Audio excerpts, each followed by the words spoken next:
Franck Ferrand raconte sur Radio Classique.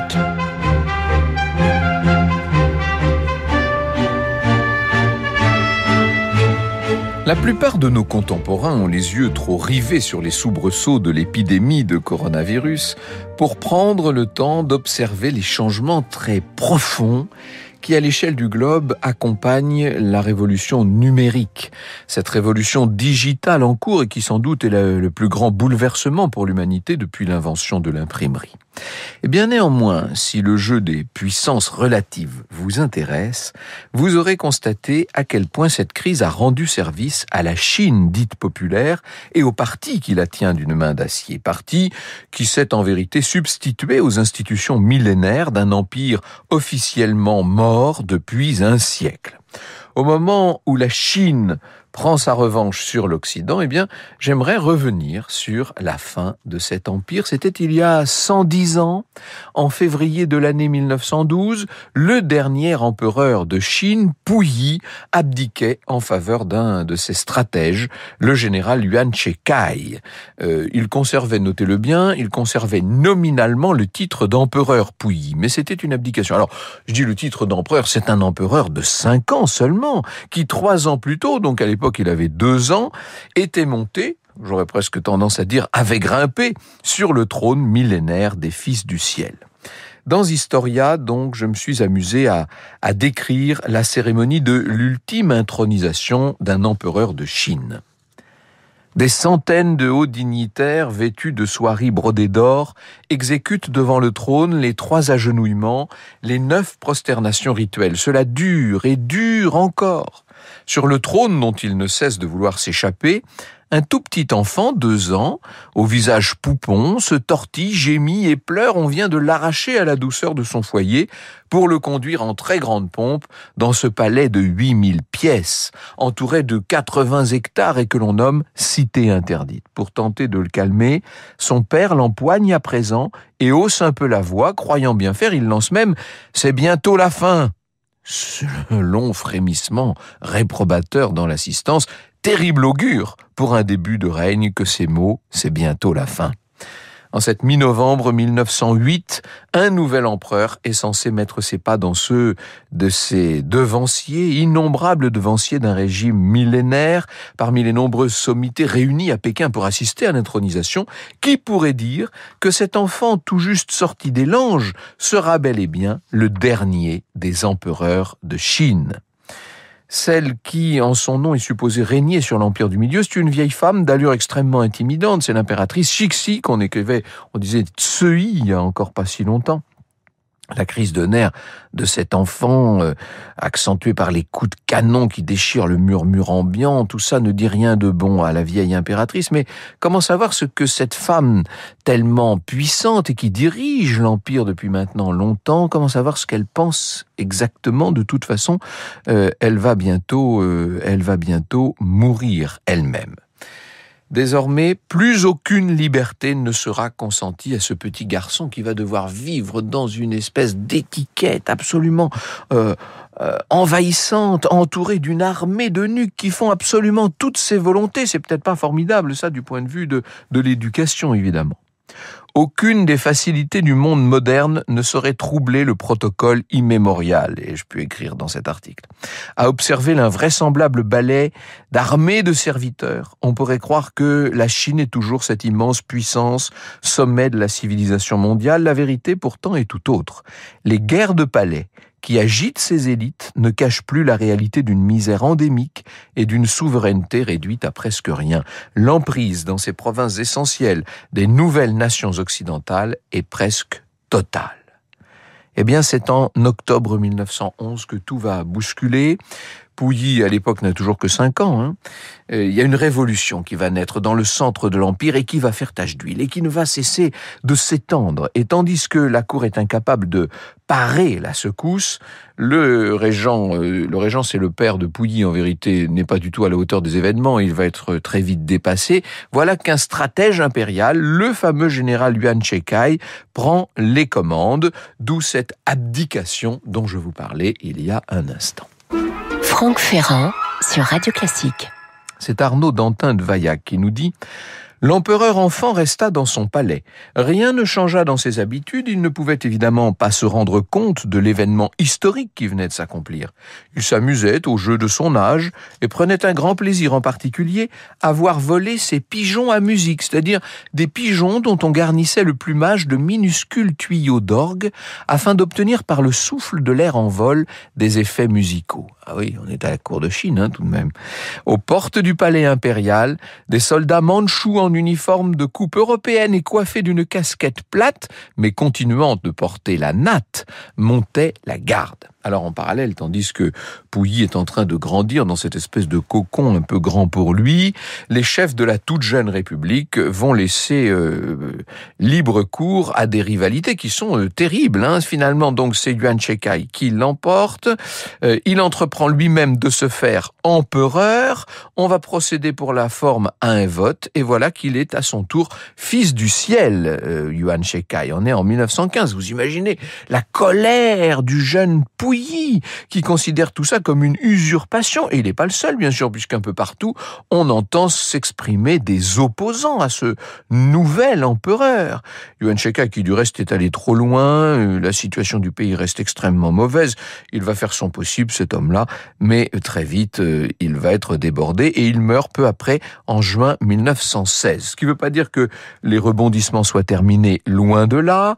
Environ un an plus tard, un nouvel homme fort, cette fois c'est le général Chang Yun, va se rapprocher de Pouilly pour lui proposer d'organiser un coup d'État qui remettrait Pouilly sur son trône. On met le plan à exécution, on est là au début de l'été 17, le général croit pouvoir tenir Pékin.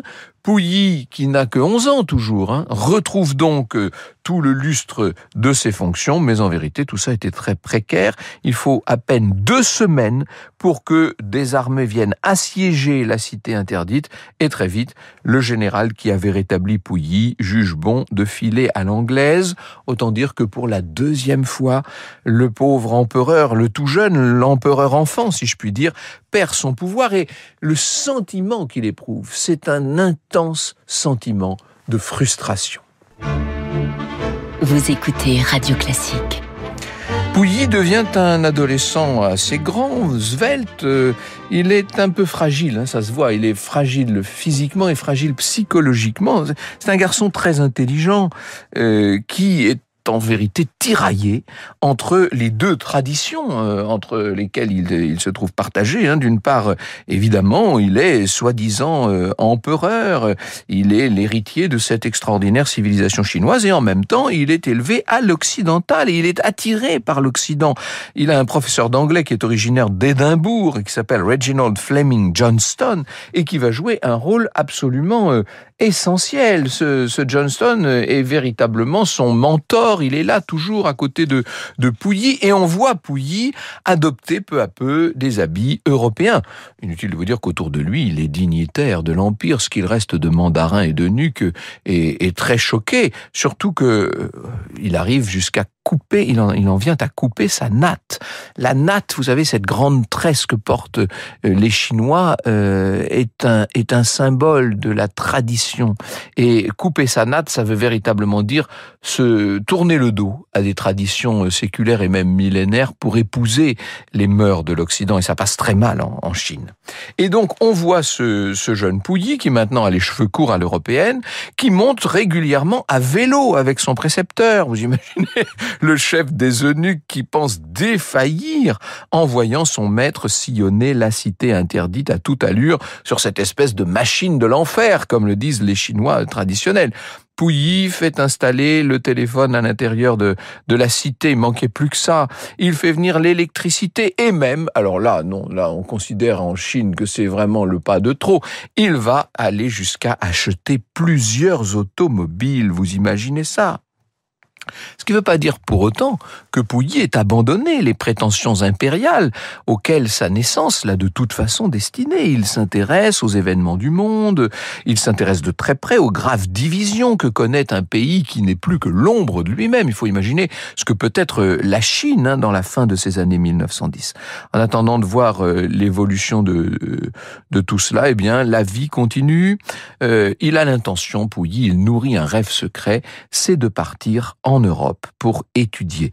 Il se verrait bien dans un grand collège britannique où il pourrait faire la rencontre en quelque sorte de cette culture occidentale qui le fascine littéralement. Sauf qu'il y a aussi les obligations, toujours, ce tiraillement, ce déchirement, et on va le marier avec une jeune fille qui du reste est absolument sublime. Elle s'appelle Wang Jun. Elle est d'une grande beauté. Et vous savez que on avait donné à l'empereur à choisir entre deux prétendantes, et celle qui n'a pas été choisie, eh bien, elle est censée se consoler en devenant la concubine de l'empereur. La vérité, c'est que tout ça fait un peu beaucoup pour Pouilly, qui semble-t-il n'est pas passionné par la bagatelle. Quels étaient ses problèmes sur un plan très intime, on n'en sait rien en vérité, mais disons qu'il n'était pas très porté vers les dames. La roue politique pendant ce temps continue de tourner. Un nouveau dirigeant va contrôler Pékin et décider d'en finir avec ce qui, disons-le, était une situation fausse. Pouilly est expulsé de la cité interdite. Et on peut dire que là, c'est un point de non-retour. Alors, ce qui est intéressant, c'est qu'on va pas le menacer officiellement, mais tout de même, il se sent suffisamment en danger, Pouilly, pour aller chercher refuge. Il va solliciter l'asile des Japonais. Il rejoint bientôt la concession nippone du port de Tientsin, on dit maintenant Tianjin. Alors évidemment, ça le met en sécurité sur un plan tout à fait personnel et tout à fait pratique, mais ça veut dire aussi que ça le met en grand danger politique.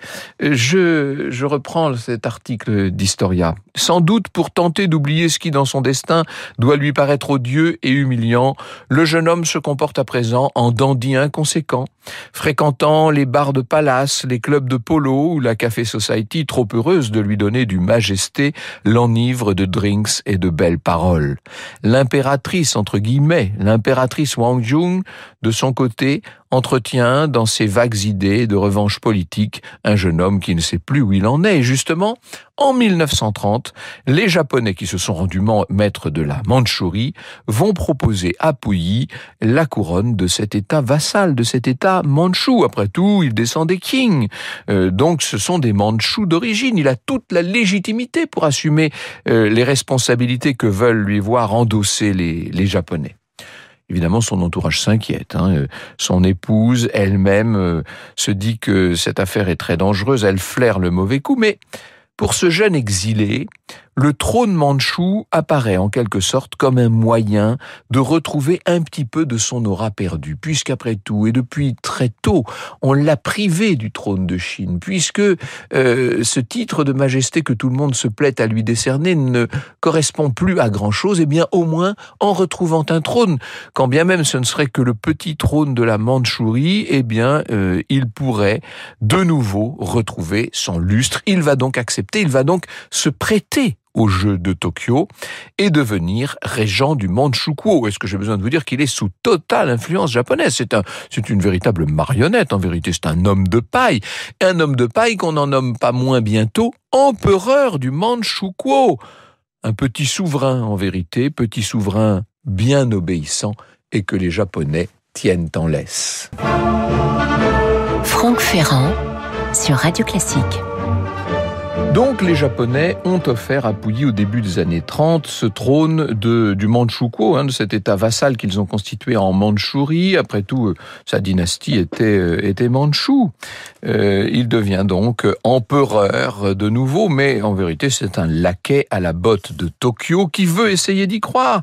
L'impératrice, si je puis dire, Wang Jun, elle ne veut pas du tout croire à tout ça. Elle s'insurge. Elle estime que cette dignité impériale n'est qu'un paravent et elle voit exactement ce qui se passe. Mais la vérité, c'est que elle est tellement désespérée, la pauvre femme, qu'elle noie son chagrin dans l'opium et qu'elle ne sera pas longtemps d'un grand conseil pour son mari. Et vient la terrible guerre entre le Japon et la Chine. On est là en 37 avec toutes ces violences aveugles.